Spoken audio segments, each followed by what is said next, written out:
하나님은 늘 우리와 함께 하십니다. 아멘. 여러분들 혹시 그 변곡점에 대해서 들어보셨나요? 변곡점. 평소에 잘 사용하지 않는 말이죠. 변곡점. 네, 수학 용어입니다. 주일날 아침부터 수학 용어 들으려니까 별로 기분이 유쾌하지 않으리라 생각합니다. 변곡점이라 말하는 것은 이제 만곡점이라고 다른 말로 그렇게 말하기도 하고요. 이것은 곡선이 오목에서 볼록으로 변하는 지점을 말할 때 변곡점이라고 말합니다. 그러니까 우리가 떠올리기 쉽지는 않겠지만 여러분들이 그 2차 그래프 이렇게 생각해 보면은 좀 떠올려질 거예요. 이렇게 곡선에서 오목에서 볼록으로 변하는 지점, 혹은 반대로 볼록에서 오목으로 변하는 지점, 그것을 가지고 변곡점이라고 말합니다. 그러니까 플러스에서 마이너스로 넘어가는 중간에 0이 되는 지점이에요. 좀 이해하셨죠? 네. 네, 그 지점을 말하는 겁니다. 자동차를 예를 든다면 여러분들이 자동차에 엑셀을 밟고 가잖아요. 그럼 자동차 엑셀을 밟고 쭉 가면 언제가 변곡점일까요? 멈추는 순간? 네, 그게 아니라 엑셀에서 발을 떼는 순간, 바로 그때가 변곡점이라는 거예요. 그럼 자동차를 운전하다가 엑셀에서 발을 딱 떼는 순간 차는 어떻게 되죠? 쭉 나갑니다. 엑셀에서 발을 뗐을 뿐이지 실제로 차는 앞으로 나가요. 문제되는 건 없어요. 특징이 몇 가지가 있어요. 앞서도 말했듯이 최고점이 오기 전에, 그러니까 차가 멈추기 전에, 아니면 무엇인가 확실한 변화가 일어나기 전에 미리 알 수 있는 좋은 단초가 되는 겁니다. 그래서 겉으로 봤을 때는 문제가 없는 거예요. 아무런 문제 없이 잘 흘러가는 것 같아 보입니다. 하지만 그 지점에는 이미 변곡점이 시작되어 있을 수도 있죠. 그래서 이 말은 경제적인 용어에도 사용되기도 하고 사회적인 용어에도 사용되기도 합니다. 그래서 밀접하게 연관되어 있는 말이에요. 어떤 것이 성장할 때는 좋지만 언젠가는 성장하지 않고 퇴보할 때가 있잖아요. 그러니까 언제 성장이 멈추느냐가 중요한데 그 성장이 멈추는 포인트가 있는데 그것이 언제냐? 변곡점이라는 겁니다. 근데 앞서도 말했듯이 변곡점은 사람들이 눈치를 채지 못하는 거예요. 그래서 주변에 이런 변곡점에 대해서 납득을 시키거나 이해를 시키면 안 된다라고 말합니다. 왜 그럴까요? 그것을 이해할 수 없기 때문에 그래요. 우리가 그런 예를 많이 들잖아요. 삼성에서 80년대, 90년대 반도체를 해야 된다라고 해서 사람들에게 막 이야기했을 때는 그때 당시에는 텔레비전도 제대로 못 만들었던 대한민국이 어떻게 반도체를 만드느냐 이렇게 생각을 했었죠. 당연한 겁니다. 그럴 때 대부분의 사람들, 임원들이 그걸 뜯어 말렸다고 합니다. 다른 이유가 아니죠. 지금 삼성 잘 나가고 있는데 최고점에 가기 전에 그래서 전혀 다른 접근과 전혀 다른 노력이 필요하다는 것을 전제하는 거예요. 예를 들면 그거죠. 비행기가 이륙을 하기 위해서 이렇게 쭉 올라가잖아요. 올라가기 위해서 기름을 얼마나 많이 쓰느냐. 이륙하기 위해서 비행기가 가지고 있는 기름의 3분의 1을 사용한다고 하죠.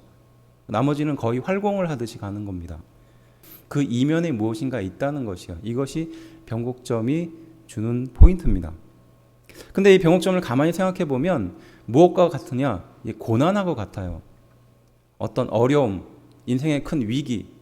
근데 우리는 그렇게 생각하잖아요. 위기가 막상 닥치는 그때가 위기라고 생각하지만 사실은 그 위기가 닥치기 이전에 훨씬 많은 그 전 시간에 위기의 징후들이 있지 않습니까? 그렇죠. 그렇게 보면 한 사람의 인생도 변곡점에 비유할 수 있는데 그 비유할 수 있는 인물이 있을 것이며 또 특별히 함께 보는 성경에 이 변곡점을 보여주는 인물이 누구일까 좀 생각하게 되죠. 누구일까요? 함께 읽은 말씀에 등장하는 바로 아브라함이 바로 그 변곡점의 예를 보여줄 수 있는 인물이에요. 12장 1절인데요. 우리 한 목소리로 좀 읽어볼까요? 시작. 여호와께서 아브라함에게 이르시되 너는 너의 고향과 친척과 아버지의 집을 떠나 내가 내게 보여줄 땅으로 가라 라고 말합니다. 너는 너의 고향과 친척과 아버지의 집을 떠나라고 말합니다. 여기서 너의 고향과 친척과 아버지의 집은 어디냐? 바로 갈대아 우르라는 지역이거든요. 그래서 우리가 문명의 발상지라고 말하는 그 두 강 사이에 있는 지역입니다. 그러니까 작은 도시도 아니고 굉장히 큰 도시였어요. 수메르 문명이 발생했던 도시였습니다.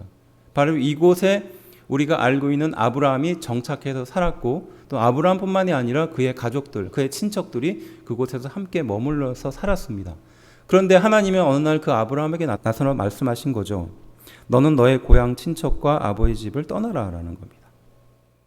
지금이야 우리야 이사 가면은 그냥 집이 여기 있었으니까 다른 데로 이사 가면 되지만 당시에 이사라는 것은 그런 의미가 아니었어요. 왜냐하면 자기를 보호해 줄 만한 그곳이 없으면 곧 생존의 위협이거든요. 죽을 수도 있는 겁니다. 근데 하나님은 지금 바로 아브라함에게 내가 있는 그곳을 떠나라라고 말하는 거예요. 더구나 내가 내게 보여줄 땅으로 가라라고 말하거든요. 하나님은 구체적으로 이 땅으로 가라, 저 땅으로 가라, 저 도시로 가라 이렇게 말씀하지 않고 내가 내게 보여줄 땅으로 가라라고 말하거든요.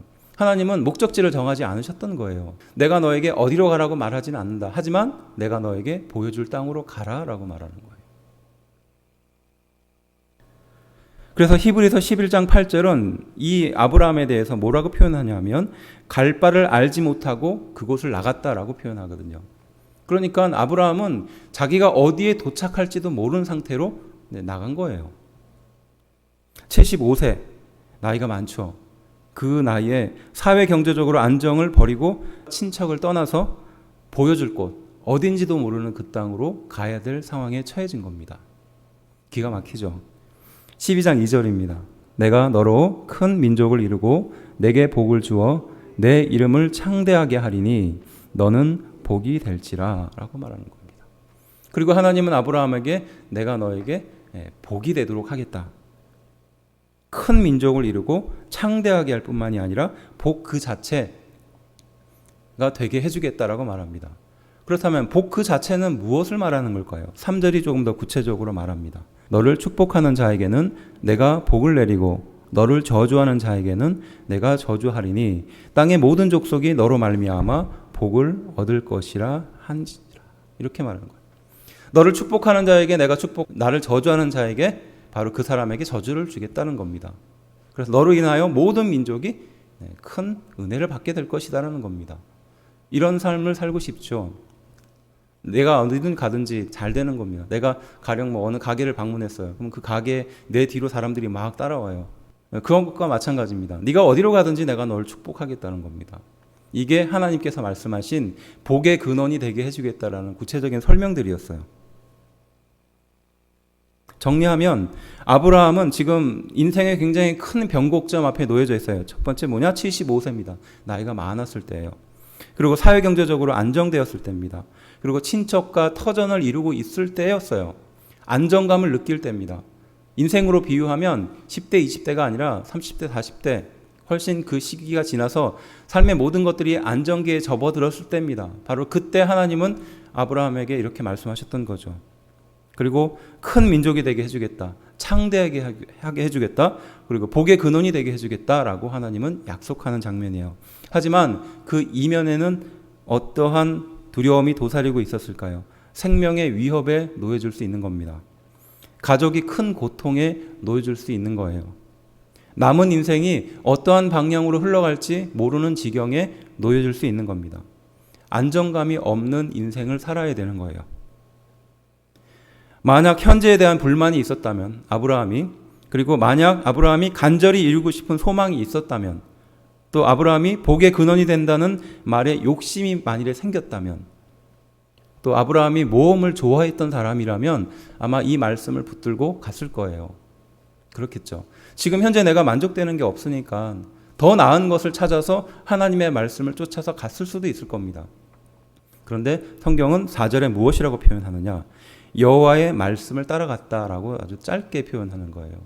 아브라함이 어떠한 마음을 가지고 있었는지 또 어떠한 결핍을 가지고 있었는지 그것에 대해서 설명하고 있지 않습니다. 또한 아브라함이 얼마나 부유한 상황에서 살았는지 또 그 지역이 얼마나 잘 정착하고 있었는지 그의 가족이 어떠한 상태였는지에 대해서는 전혀 언급하고 있지 않다가 바로 아브라함의 이런 점을 보여주고 그는 말씀을 따라갔다라고만 말합니다.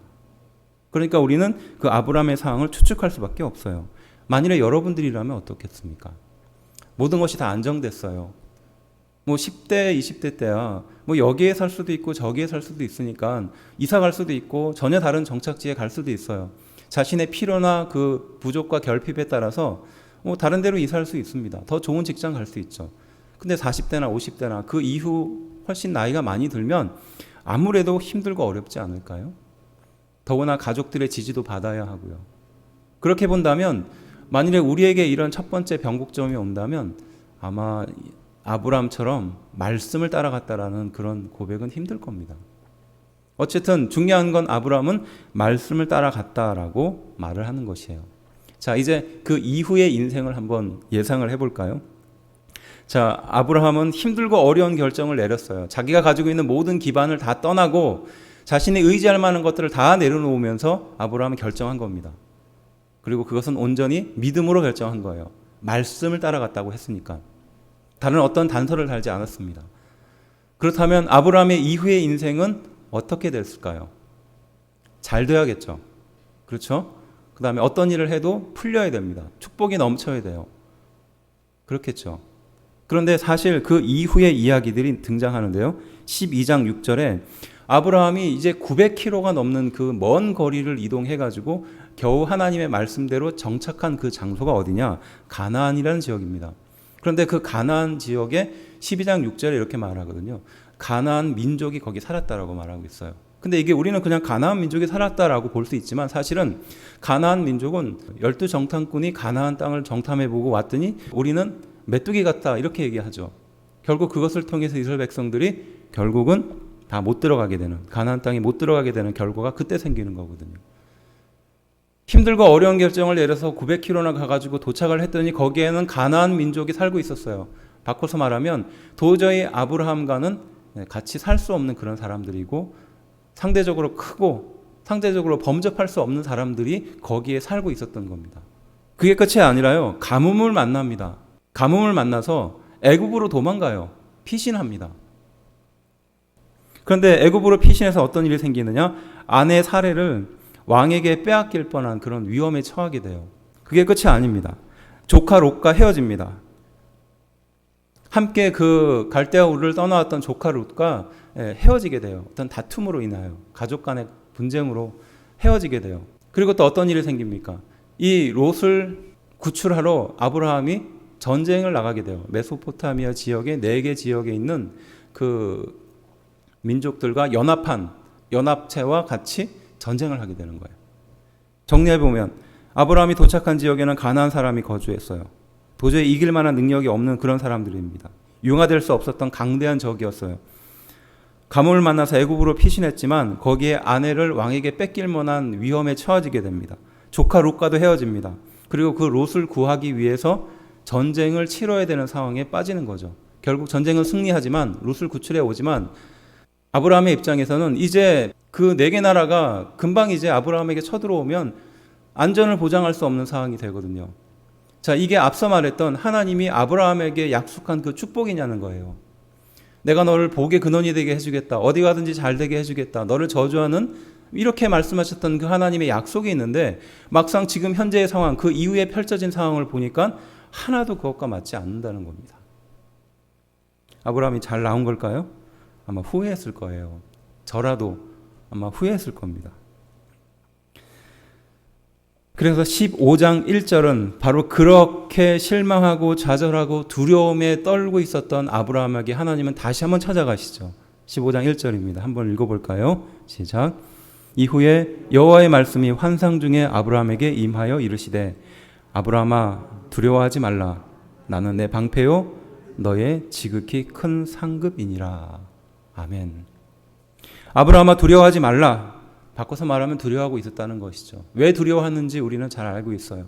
곧 쳐들어올 그 적들 때문에 그렇죠. 앞으로 어떻게 될지 그 미래가 불안하기 때문에 그래요. 안정감이 없어서 그래요. 실망과 좌절이 크기 때문에 그렇습니다. 그러한 아브라함에게 찾아와서 하나님은 말씀하시죠. 아브라함아 두려워하지 말라라고 말하죠. 그리고 이렇게 말씀하십니다. 너의 지극히 큰 상급이다. 자, 이 문장이 좀 잘 이해가 안 될 수 있어요. 근데 이 문장은 어떤 문장과 같냐면 앞서 읽었던 말하고 똑같아요. 무엇이냐? 내가 너의 복의 근원이 되게 해주겠다. 이거하고 똑같은 말이에요. 상을 베푸실 뿐만 아니라 상급 그 자체가 되게 해주겠다라는 하나님의 말씀이에요. 그건 앞서 말했던 내가 너를 복의 근원이 되게 해주겠다라는 말을 하나님이 동시에 하는 거예요. 만약 여러분들이 아브라함이라면 어떠한 마음이 들까요? 어떤 생각이 들까요? 화가 나지 않을까요? 고생만 하다가 내 인생 끝나는 거 아닙니까? 내 인생 여기까지 왔는데 하나님 말씀만 믿고 여기까지 왔는데 하나님 이게 뭡니까? 이렇게 따지고 싶지 않았을까요? 15장 2절 아브라함은 이렇게 말합니다. 아브라함이 이르되 주 여호와여 무엇을 내게 주시려 하나이까? 나는 자식이 없사오니 나의 상속자는 이 다메섹 사람 엘리에셀이니이다 라고 말합니다. 나에게 주시는 복이 어디 있습니까? 내게 복의 근원이 되게 해주신다고 했는데 지금 그게 나한테 무슨 소용입니까? 라고 말하는 거예요. 그리고 자신의 가장 큰 결핍, 자식이 없는 것에 대해서 말하는 거죠. 그리고 그냥 단순하게 자식이 없다라고 말하기보다는 사실은요, 자기 마음속에 이런 불명과 불평이 가득 담겨진 굉장히 강한 어조로 하나님께 따지고 있는 거예요. 큰 민족을 이루겠다고 약속을 해줬는데 나는 지금 자식도 없다는 거예요. 나한테 대단한 걸 나한테 알려주시고 그 비전을 이루겠다고 약속해줬는데 지금 내 손에 쥐어진 건 아무것도 없는 겁니다. 자식이 없으니 상속할 사람도 없고 그나마 상속할 사람이 유력한 사람이 내 종 중에서 다메섹 사람, 이방인 중에 한 사람이었던 그 사람밖에 없습니다라고 하나님께 지금 따지고 있는 거예요. 나는 나이가 많습니다. 지쳤습니다. 희망도 보이지 않습니다. 그리고 이것을 이룰 만한 가능성도 없습니다라고 말하는 거죠. 아브라함의 첫 번째 변곡점이 앞서 말했듯이 75세 갈대아 우르에서 만났다면 이제 두 번째 변곡점 앞에 놓여진 거예요. 그때 아브라함은 무능한 상태입니다. 그리고 현실의 문제에 깊이 빠져있는 상태죠. 그걸 이룰 만한 가능성이 요만큼도 남아있지 않은 상태가 바로 지금 아브라함의 상태예요. 우리는 이것을 무엇이라고 표현하느냐? 시험이라고 표현하잖아요. 시험. 그래서 우리가 많이 들었듯이 시험은 두 가지의 속성을 가지고 있잖아요. 하나는 테스트고 하나는 템테이션이라고 하죠. 그러니까 테스트는 우리가 잘 알듯이 예수님이 받으신 것이 시험입니다. 그런데 템테이션은 뭐죠? 사단이 주는 거잖아요. 그래서 우리가 현실 속에서 이 테스트와 템테이션을 쉽게 구별할 수 있는 방법이 있는데 그것이 뭐냐? 단 한 가지예요. 하나님과 이 테스트를 통해서 가까워지면 그건 테스트예요. 그런데 그 일을 통해서 하나님과 멀어진다. 그럼 그건 템테이션이라는 거죠. 지금 아브라함은 그 시험 앞에 놓여진 거예요. 하나님의 말씀에 순종하지 않은 것도 아니에요. 그 먼 거리까지 왔어요. 그리고 고난이 많았지 않습니까? 이때 하나님은 다시 한번 아브라함에게 약속해 줍니다. 그때 아브라함이 만일에 이것을 템테이션으로 받아들였다면 아마 돌아갔을 거예요. 아, 여기까지입니다. 제가 할 건 여기까지인 것 같아요. 하나님 저 순종했잖아요. 라고 말하며 다시 갈대아 우르 자신의 친척이 사는 곳으로 돌아갔을 겁니다. 그런데 아브라함은 어떻게 했을까요? 네, 이것을 테스트로 받아들였다는 것이죠. 고난에 부딪혀서 길이 없어 보일 때 우리는 변곡점을 만난 것입니다. 우리 인생이 완전히 바뀌게 되는 그때를 만나는 것이죠. 겉으로는 표가 나지 않습니다. 겉으로는 대단하게 나타나지 않죠. 하지만 그때 테스트냐 혹은 템테이션이냐 어느 것을 선택하느냐가 바로 다음의 인생의 길을 만든다는 것이죠. 우리는 이 말씀을 통해서 하나님이 아브라함을 통해 인생의 변곡점을 이끌어 가시는 방법을 구체적으로 함께 은혜를 나누려고 합니다. 그리고 하나님이 나의 인생을 통해서 변곡점을 이끌어 가시는 방법이 무엇인지 찾아보려는 것이에요. 하나님이 나의 인생을 통해서 고난을 통해서 이 인생을 어떻게 이끌어 가시는지 보려고 하는 것이죠. 그 첫 번째, 하나님이 우리 인생을 이끌어 가시는 방법입니다. 내 생각이 아니라 하나님의 생각대로 할 것이랍니다. 내 생각이 아니라 하나님의 생각대로 할 것이라는 거예요. 아브라함의 직전까지의 생각은요, 가뭄이 오면 피하고 도망가는 것이에요. 그리고 아내가 왕에게 빼앗길 때는 그것을 부정하는 사람이었습니다. 나는 아내 몰라요? 이랬던 사람이에요. 지금으로 보면 좀 비겁한 사람이었죠.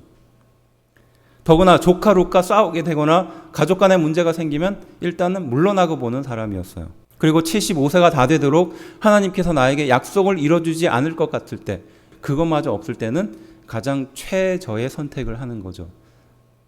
자신의 마지막 종, 그 사람밖에 없다라고 체념하는 겁니다.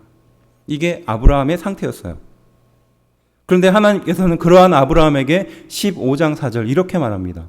여호와의 말씀이 그에게 임하여 이르시되 그 사람이 내 상속자가 아니라 내 몸에서 날짜가 내 상속자가 되리라 하시고 라고 말하는 거예요. 그러니까 네 생각이 아니라는 겁니다. 지금 내가 가지고 있는 그 생각, 네가 마지막이라고 생각하는 그 생각, 너의 머릿속에, 너의 환경 속에, 너의 주변의 여건 속에 네가 선택할 수 있는 그 마지막 생각, 그것이 아니라는 거예요. 물론 아브라함은 기대는 했겠죠. 하지만 어떻게 하나님이 나에게 큰 민족을 이루게 해줄지에 대해서 구체적으로는 몰랐던 겁니다.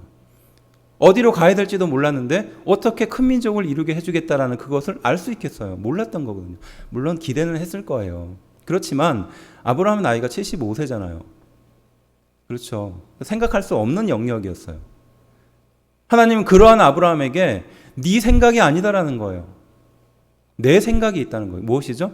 너에게 이제 곧 자식이 생길 것이다 라고 말하는 것입니다. 내 방법이 있다는 겁니다. 그것은 아브라함의 생각과 다르다는 것입니다. 아브라함은 지금 당장 자녀를 달라 기도했을 수도 있습니다. 하지만 그 긴 기간과 고난 속에 하나님은 자식에 대한 어떤 것도 주지 않았어요. 결국 하나님은 아브라함에게 언제 자식을 주실까요? 25년이 지나고 난 뒤에 주십니다. 100세가 돼서요. 자신의 인생의 3분의 1을 더 사용하고 나서야 하나님은 아브라함에게 자식을 주었죠. 우리는 이 아브라함을 보고 아브라함이 25년 동안 더 인내했구나라고 생각하기 쉽습니다. 하지만 이 말씀을 근거로 해서 보면요, 아브라함을 더 인내했다기보다는 하나님은 그때에 주신 거예요. 아브라함은 그것을 기다렸을 뿐이고요. 대단한 인내를 가지고 그것을 기다렸다는 것이 아니라 하나님이 가장 합당한 그때가 바로 100세였다는 겁니다. 지금까지는 내 생각으로 살았다면 이제는 하나님의 생각과 계획으로 산다라는 뜻이에요. 결국 우리 신앙이 성숙하게 되는 결정적인 포인트는 언제냐? 내 뜻대로 아니면 내 계획대로 내 생각대로 하는 것이 좌절될 때, 바로 그때 우리의 신앙이 성장한다는 것이죠. 불임 부부를 예전에 맡아본 적이 있는데 불임 부부만 꽤 많은 쌍들이 있었어요. 10가정이 넘었으니까 그 불임 부부들이 생각보다 많습니다. 우리가 지금 가정을 꾸리고 자녀를 낳는 것이 당연한 것처럼 생각하지만 생각보다 높은 퍼센트로 아이를 못 갖는 부부들이 많아요. 그래서 이분들이 처음에 몇 년은 굉장히 노력을 하지만 그 다음엔 포기를 하거든요. 그리고 조금 작은 희망을 붙들고 소위 말해서 여러 가지 방법, 시험관 아기도 합니다. 그런데 그게 결코 쉽지가 않거든요. 우리는 병원에 가니까 아기를 가질 수 있겠다 생각하게 되겠지만 그분들 입장에서는 평소에 가지고 있었던 희망이 완전히 사라지고 포기하고 있을 때 그나마 작은 지푸라기라도 잡겠다라고 그걸 붙드는 거거든요. 그런데 문제는 뭐냐? 병원에 가서 듣는 첫 번째 말이에요. 하면 10건 하면 1건, 2건 될까 말까 합니다라고 말해요. 그러니까 얼마나 절망감이 밀려들어요. 그리고 그 한 번 하게 되는 것도 결코 쉽지가 않거든요. 제가 신방을 가봤는데 그 여자 집사님인데 초죽음이 돼 있어요. 그래서 제가 그걸 보고 이게 결코 쉬운 게 아니구나 이렇게 느꼈습니다. 근데 그분이 하셨던 말이 뭐냐면 울면서 하시는 말씀이 이거는 100번이라도 더 견딜 수 있다는 거예요. 그런데 이것을 하고 난 뒤에 될까 말까 고민하는 그 한 달이 죽은 것 같더라는 겁니다. 그래서 다른 건 힘들지 않은데 몸이 아프고 주사를 맞고 이런 건 힘들지가 않대요. 참을 수가 있답니다. 물론 쉽지 않습니다. 고통이 굉장히 큰데 그건 다 참을 수 있는데 그 한 달의 기간이 너무 괴롭고 고통스럽다는 거예요. 그 뒤에 오는 절망, 그리고 아기를 못 갖게 될 것이라는 그 두려움, 이것이 너무너무 크더라는 겁니다. 안 될 가능성이 높은 것에 대해서 사람은 이렇게 절망하게 되죠. 아브라함을 생각해 보면 그랬을 겁니다. 자신의 자식에 대해서 이미 다 포기하고 있었는데 하나님의 그 작은 희망을 주시는 거예요. 너에게 자식이 생길 것이다. 그러면 감사하고 기쁘기보다는 앞서 말했던 그런 절망감과 두려움이 더 이 아브라함을 괴롭히지 않았을까요? 도저히 방법이 어떻게 될지 모르고 어떻게 하나님이 인도해 줄지 모르는 그걸 생각해 보면 정말 더 막막하고 어려운 거예요. 그때 바로 시작된다는 겁니다. 내 생각이 무너졌을 때, 내 머릿속에 떠올렸던 그 모든 것들이 다 제로가 되었을 때, 바로 그때 하나님은 아브라함에게 찾아가 주셔서 네 생각이 아니라 내 생각이 있다라고 말씀하시는 거죠. 하나님의 생각대로 사는 여러분들에게 되기를 주의 이름으로 축원합니다. 결국 내가 가지고 있는 주도권을 하나님께 맡겨야 되는 거예요. 내가 가지고 있는 생각을 하나님께 맡길 수 있어야 됩니다. 바로 그때부터 신앙이 성숙한다라는 겁니다. 두 번째, 하나님이 이 변곡점을 통해서 인생을 이끌어 가시는 방향입니다. 하나님이 인도하시고 하나님이 보여주시고 하나님이 넓혀주신다는 것이에요. 우리 12장 5절 말씀인데요. 먼저 그를 이끌고 밖으로 나가라고 말해요. 하나님은 아브라함의 손을 붙잡았어요. 붙잡지는 않았지만 이끌고 나갔다고 하잖아요. 이런 말이 참 많이 등장하지 않아요, 성경에.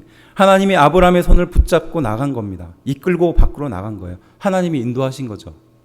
그리고 뒷구절, 하늘을 우러러 라고 말합니다. 하늘을 보라는 거예요. 보여주는 겁니다. 그냥 막연하게 그냥 저기 이루어질 거야 이런 게 아니라 하늘을 우러서 보라는 겁니다. 저는 이 구절을 읽으면 참 하나님이 참 한편으로는 굉장히 좀 로맨틱하신 분이 아닌가 이런 생각도 좀 듭니다. 우리 같으면 그냥 내 말 못 믿니? 이렇게 말하면 될 텐데 하나님은 아브라함 손을 붙잡아가지고 끌고 나와서 하늘을 보여주는 거예요. 그리고 내 자손이 이와 같으리라고 말하는 겁니다. 뒤에 나오죠. 내 자손이 이와 같다는 것이. 아브라함의 머릿속에는 지금 한 명 낳을까 말까예요. 그 이후에는 생각도 못하고 있습니다. 그 한 명도 모르는 거예요. 그런데 하나님은 그러한 아브라함에게 네 자식들이 이 별과 같을 것이다. 너 머릿속에 있는 생각은 요만큼이지만 하나님은 너에게 보여주고 있는 그 생각이 이 별과 같은 것이다라는 거예요. 하나님이 인도하시고 하나님이 보여주시고 하나님이 넓혀주신다는 것이에요. 내 생각보다 높으신 하나님이다라는 말씀입니다. 그리고 앞서 말했던 복이 되게 해주겠다라는 것보다 훨씬 더 높은 차원으로 하나님은 이 아브라함에게 말씀하셨던 거예요. 내가 계획하려고 하고 내가 보려고 하고 또 내가 나의 생각을 넓히려고 노력합니다. 서양 사람들은 그렇죠. 내가 자꾸 계획하려고 해요. 그리고 내가 아무래도 계획하는 것이 더 좋다고 생각합니다. 편안하다고 생각하죠. 그리고 내가 직접 보려고 해요. 자신의 눈에 확신이 없으면 잘 움직이지 않습니다. 그리고 나의 생각과 나의 모든 것들, 나의 지경들을 넓히려고 노력하죠. 그게 소위 말해서 세상 사람들의 생각이라면 하나님은 하나님이 계획하도록 하는 겁니다. 또 하나님이 직접 보여주는 것이에요. 그리고 하나님이 그 지경을 넓혀준다는 것이에요. 믿으십니까? 내 계획이 무너질 때, 내 비전이 닫혀버렸을 때, 내 지형이, 내가 머물 땅이 없어졌을 때, 바로 그때에 하나님은 역사하신다는 것입니다. 세상에 불가능한 것이 있는데요. 그것은 무엇이냐? 아무리 위대한 스승이라도 배우지 않으려는 제자를 잘 가르칠 수는 없다라는 것이에요. 아브라함이 마음으로 준비되지 않았다면, 아브라함이 이렇게 완전히 무너지지 않았다면 하나님의 축복을 아무리 이야기한다 할지라도 아브라함은 그것을 그저 복의 하나 정도로 생각했을 겁니다. 그래서 잘 되면 축복이고 잘못되면 축복이 아니다라고 생각했겠죠. 그렇지만 하나님께서는 그 아브라함이 가지고 있는 모든 것들을 다 내려놓게 하시는 거죠. 그리고 인도하시고 보여주시고 넓혀주신다는 것이에요. 우리 인생에 고난이라는 변곡점을 만나서 내 계획이 무너질 때 바로 그때가 하나님이 사역하실 시점이라는 것입니다. 아브라함은 전쟁을 치르고 난 뒤에 두려움에 빠졌죠. 어떻게 될지 모르는 그 상황에 자신의 가족의 안위와 자신의 미래에 대한 두려움에 빠졌습니다. 바로 그때 하나님은 아브라함의 손을 붙잡고 하늘의 별을 보여주며 너의 자손이 이와 같을 것이다 라고 약속해 주는 것입니다. 마지막 세 번째입니다. 하나님이 인생의 변곡점을 통해서 우리 인생을 이끌어 가시는 방법입니다. 세 번째, 의로 여기심이에요. 의로 여기심. 우리 15장 6절 한번 읽어볼까요? 마지막인데요. 15장 6절입니다. 시작. 아브라함이 여호와를 믿으니 여호와께서 이를 그의 의로 여기시고. 아멘. 바로 이 아브라함이 보여줬던 반응이죠. 아브라함이 여호와를 믿었다라고 말하거든요. 그리고 여호와께서 이를 어떻게 그의 의로 여겨줬다는 겁니다. 이 짧은 문장이 굉장히 많은 것들을 함축하고 있어요. 지금까지 아브라함의 인생이 어떻게 결정적으로 바뀌게 되며 아브라함이 어떻게 하나님께 축복의 길을 가게 되는지에 대해서 아주 결정적인 단어로 표현하고 있는데 여호와를 믿었다라고 말하는 것과 이를 그의 의로 여겼다라는 것이에요. 믿었다는 건 뭐죠? 자신을 맡기고 하나님을 의지했다는 겁니다. 주도권을 내어드리고 두려움을 내려놓았다는 것이죠. 더 이상 걱정하지 않는 상태를 말하는 겁니다. 그리고 그의 의로 여겼다는 것은 무엇을 말하는 거예요? 의는 뭘까요? 네, 공의 이런 거죠. 영어로 말하면 인피니티죠. 많이 들어봤던 말입니다. 근데 이 공의 의로움이라는 말은 그 째다카라는 말이거든요. 째다카라는 말인데 이 말이 생각을 해보면 아브라함이 그것을 믿었으니까 의로해 주셨구나 이렇게 생각하기 쉬운데요. 이 째다카라는 말이 유대인들이 사용하는 어떤 특정한 목적이 있어요. 네, 들어본 분들이 있을 거예요. 유대인들이 구제를 하거나 유대인들이 저금통을 아이에게 주면서 째다카라는 것을 가르쳐요. 이게 너의 째다카다라고 말하며 그리고 그것에 들어가는 돈을 이웃을 위해서 가난한 사람을 위해서 사용하도록 가르치거든요. 그래서 그것을 째다카라고 말해요. 근데 좀 어울리지 않죠? 저금통에다가 의와 공이라는 이름을 붙여요. 왜 이렇게 붙였을까요? 바로 이 의가 가지고 있는 의미가 있었던 겁니다. 바로 생각과 행동이 하나님의 뜻과 일치할 때 의라고 표현했거든요. 그런데 구제를 통해서 하나님의 일에 동참하는 것을 가르치기 위해서인 거예요. 유대인의 자부심이 무엇이냐면 나는 이 째다카를 통해서 하나님이 하실 일을 함께 돕고 있다 이런 생각을 하는 거예요. 그냥 단순하게 어렵고 힘든 사람들에게 어떤 물질적인 도움을 준다는 의미는 유대인들에게는 두 번째 의미예요. 첫 번째 의미가 바로 무엇이라고요? 내가 지금 이 구제를 통해서 왜냐하면 하나님이 구제를 기뻐하시니까 내가 구제라는 작은 것을 통해서 하나님이 하실 일을 내가 지금 돕고 있다라는 자부심 속에서 하거든요. 그래서 지금도 유대인은 구제를 굉장히 열심히 합니다. 이유가 바로 이것 때문이에요. 다른 말로 표현하면 지금 이 아브라함의 행동 그리고 그것을 믿었다는 것은 하나님의 마음에 합했다라는 것이에요. 그러니까 이스라엘 백성들이 그 유대인 그 자녀에게 가르쳐 주려고 했다는 것. 지금 네가 하고 있는 모든 행동은 하나님이 기뻐하실 일이야. 하나님이 마음에 합당한 일이야. 이것을 가르쳐 주기 위해서 그 저금통에다가 째다카라는 이름을 붙여서 가르쳤거든요. 쉽게 표현하면 하나님을 닮은 사람이라는 겁니다. 그 전까지 아브라함은 어땠는지 모르겠지만 지금 바로 그것을 믿음으로 고백함으로 그 이후의 인생이 무엇이 되었다? 하나님의 마음에 합한 사람이 되었다는 것이에요. 하나님을 닮은 사람이 되었다는 것이에요. 막연한 두려움과 불안 속에서 살고 있는 그 아브라함에게 테스트라는 과정을 거치게 하시죠. 그리고 이 아브라함은 믿음을 붙들게 됩니다. 그리고 결국 그 아브라함의 행동은 하나님의 마음에 합한 인생이라는 것이죠. 지금 내가 하는 모든 일이 하나님의 하실 일이라는 확신이 필요한 겁니다. 우리는 이런 생각을 할 때가 있잖아요. 이거는 하나님의 일이고 이거는 하나님의 일이 아니야. 이렇게 구별을 해서 생각하는 경향이 있죠. 그런데 아브라함의 인생은 이 이후의 인생이 모든 일이 다 하나님이 할 일이 되는 거예요. 내가 어떤 상황에 있을지라도 하나님의 일을 하고 있다는 자부심 속에 살아간다는 것이에요. 믿으십니까? 이게 중요한 거예요. 그 전의 인생은 그저 이렇게 재단하고 힘들고 어려우면 그냥 불평하고 또 좋으면 감사하고 이런 인생을 살았는데 그 이후의 인생이 완전히 바뀌는 거예요. 하나님의 마음과 똑같은 그런 인생을 사는 거예요. 그래서 힘들고 어려운 일이 와도 또 감사한 일이 와도 다 똑같이 무엇이다? 하나님께서 하시는 일이다라는 것입니다. 하나님은 아브라함에게 구체적인 증표나 어떤 표적이나 대단한 것을 보여준 것이 없어요. 그저 손을 붙잡고 하늘을 보여주며 너의 자식이 너의 자손이 이와 같이 많을 것이다 라고 말했을 뿐이죠. 아브라함은 그것을 믿음으로 받아들였고 하나님은 바로 그러한 아브라함의 믿음에 대해서 그의 하나님인 나와 너가 같은 마음을 갖고 있구나 라고 말씀하시는 거죠. 아브라함의 첫 번째 변곡점과 두 번째 변곡점은 각각의 시험을 만납니다. 그리고 믿음이라는 결정을 하게 되죠. 결국 결론은 하나님의 마음에 흡족한 사람이 되는 것입니다. 물론 이 이후에 하나님은 이 아브라함과 굉장히 중요한 언약이라는 것을 하거든요. 절대 깰 수 없는 약속을 구체적으로 보여주십니다. 그리고 앞으로 이스라엘 백성들이 어떠한 인생을 살게 될 것인지 구체적으로 하나님은 말씀하시거든요. 그 앞전에는 말씀하시지 않다가 바로 이 일 이후에 말씀하시는 겁니다. 변곡점에서 내 한계를 벗어난 새로운 길을 만나는 겁니다. 우리의 지평이 여기까지 머물렀다면 이제 믿음이라는 것으로 하나님은 열어주시는 거죠. 지금까지 내가 하루하루를 걸어왔다면 이제는 하나님인 내가 너와 함께 걸어갈 것이다 라고 말씀하는 겁니다. 고난밖에 없는 인생이라고 생각하는 인생에서 하나님은 믿음으로 또 축복의 인생으로 이제 바꾸어지게 될 것이다 라고 말하는 것입니다. 그것은 무엇이냐? 좋은 일이 아니라 나를 책임져 주시고 더 구체적으로 넓은 지경을 갖게 되는 것, 그리고 그 속에서 하나님이 인도해 주실 것, 바로 그것이 축복이라는 사실이죠.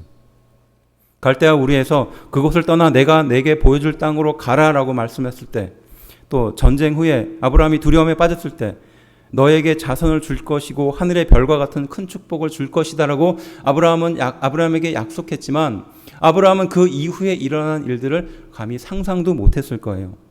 아브라함과 이삭과 야곱과 요셉으로 이어지는 가족, 그리고 그들이 애굽에 들어가서 큰 민족을 이루고 또 그들이 광야의 그 길을 걸어가면서 건강한 한 민족, 하나님의 거룩한 민족으로 세워져 가는 것, 또 가나안 땅에 정착해서 왕을 세워가며 완전한 국가로 세워지는 것, 그 이후의 모든 인생들이 아브라함 이후에 펼쳐질 것을 아브라함은 상상하지도 못했을 겁니다. 12장 2절에 이렇게 말합니다. 내가 너로 큰 민족을 이루고 내게 복을 주어 내 이름을 창대하게 하리니 너는 복이 될지라. 너를 축복하는 자에게 복을 주고 너를 저주하는 자에게 내가 저주를 할 것이다. 땅의 모든 족속이 너로 말미암아 복을 얻을 것이다. 결국 이 말씀대로 예수님께서 이 세상에 오셔서 우리의 그 연약한, 우리의 그 부족한 죄를 지고 사해 주신 줄로 믿습니다. 아브라함뿐만이 아니라 세상의 모든 민족을 향하여 이 말씀을 이루어 주신 줄로 믿습니다. 내 생각이 아니라 하나님의 생각이라는 거예요. 그리고 하나님께서 인도하시고 하나님께서 보여주시고 하나님께서 넓혀주신다는 겁니다. 그리고 하나님의 의로 여겨진다는 거죠. 결국 이 말씀은요, 이 첫 번째 내 생각이 아니고 하나님의 생각이라는 것은 하나님께 주도권을 맡기라라는 것입니다. 그리고 하나님의 인도와 보여줌과 넓혀줌에 따라가라는 것은 두려워하지 말라는 뜻이죠. 그리고 그의 의라는 것은 하나님이 하실 일을 믿으라라는 말씀인 줄로 믿습니다.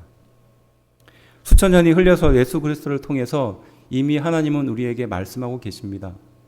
예수님께서 이 세상에 오셔서 우리의 모든 죄를 다 사해 주시고 우리를 용서해 주시고 우리가 하나님께 나아갈 수 있도록 그 길을 열어주신 줄로 믿습니다.